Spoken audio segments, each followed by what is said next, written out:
अभी हमने क्लास में आपको 13 सबनेट निकालने के लिए दिया, 2353, और एक सवाल हम 3 सबनेट के लिए करा चुके हैं बैक में। टोटल सवाल कितने हो गए?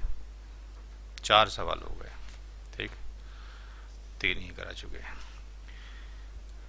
तो अगर देखा जाए तो सवाल तो बहुत सारे हो गए।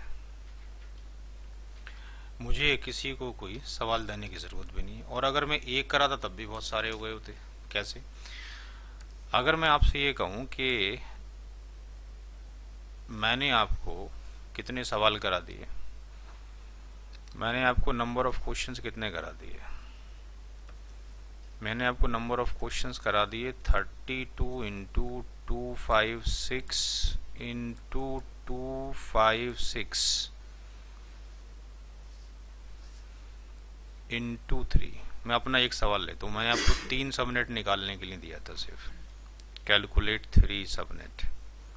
अगर मैंने आपको एक सवाल कराया आपकी नज़र में, बट मैं कहता हूँ मैंने आपको इतने सवाल करा दिए,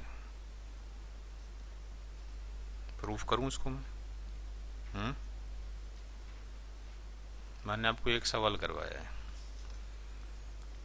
199.10.20.0/24। ये क्वेश्चन दिया मैंने और आपसे कहा कि आप करें 3 सबनेट के लिए कैलकुलेट। राइट, तो एक ही तो सवाल हुआ, बट मैं कह रहा हूँ मैंने आपको इतने सवाल करा दिए, मल्टीप्लिकेशन मल्टीप्लिकेशन इतने। कैसे? देखें, क्लास सी की रेंज क्या है? 192 से लेकर 2 2 3। बड़े ध्यान से सुने इस चीज़ को, क्योंकि हमारे पास टाइम कम होता है और टाइम ही हमें सेव करना है अपनी लाइफ में।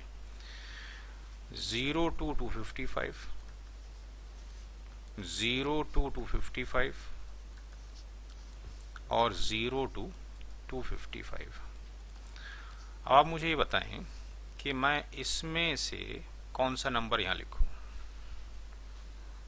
इसमें से कोई भी नंबर बताएं मुझे, क्या लिखूं? कोई भी एक नंबर।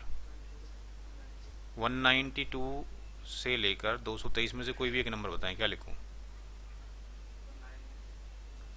198।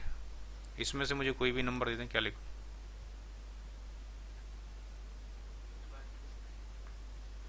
तीसरे वाले में से कोई नंबर दें, क्या लिखूं?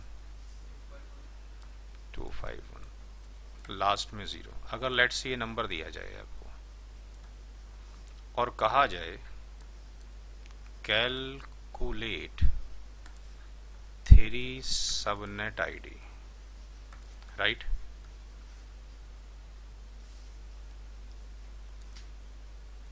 इसमें कितने कॉम्बिनेशन बनते? 32। यहाँ कितने बनते? 256। यहाँ कितने बनते?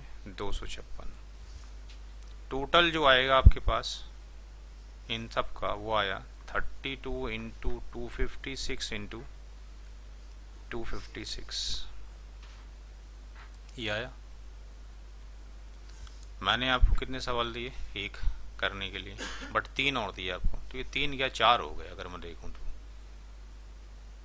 4 सवाल हो गए टोटल, क्योंकि एक तो मैंने आपको कराई 3 के लिए कर दिया, 13 के लिए दिया, 23 के लिए दिया और 53 के लिए दिया। यानी इतने सवाल इंटू 4। कैसे? जो क्वेश्चन आपने मुझे लिखवाया है अभी 198, 252, 251, आप मुझे ये बताओ जो सबनेटिंग का क्वेश्चन मैंने कराया है,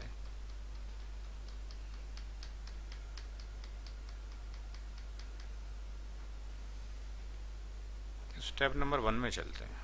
स्टेप नंबर 1 में आपके क्वेश्चन का कहीं नाम है जो आपने लिखवाया? अभी आपने क्वेश्चन लिखवाया हुआ है 198 डॉट कितना 252, कितना लिखवाया?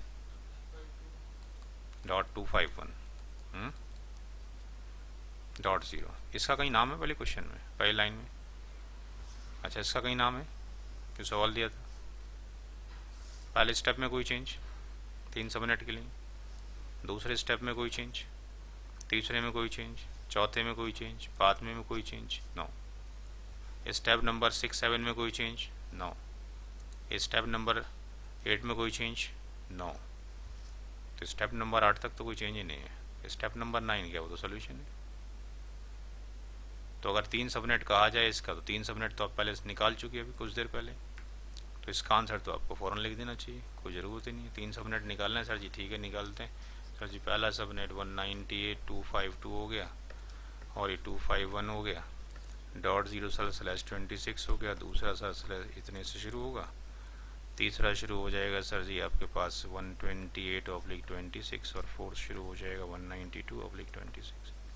कोई भी नंबर चेंज कर दो साहब, यहाँ चेंज कर 200 कर दो, वो यही तो आंसर आ रहा है लास्ट वाला। तो टाइम ख़राब क्यों करना चाहते हैं, ज़रूरत है ख़राब करने की? तो आपके पास 3 है, 13 है, 23 है, 53 है, 4 क्वेश्चन आप कर चुके हैं। आप जो दिल चाहता है नंबर रख लीजिए, कैलकुलेट करते रहिए, आंसर तो ये है ना जो लिखा हुआ है। आगे बात समझ, क्वेश्चन देने की ज़रूरत है क्लास सी में कोई? पीछे ललित समझ में आ रही है कि नहीं आ रही है? आ गई? Do not waste the time. जैसे 4 क्वेश्चन किए, ऐसी क्लास सी का हर एक क्वेश्चन होगा, there is no change. Come to the class B.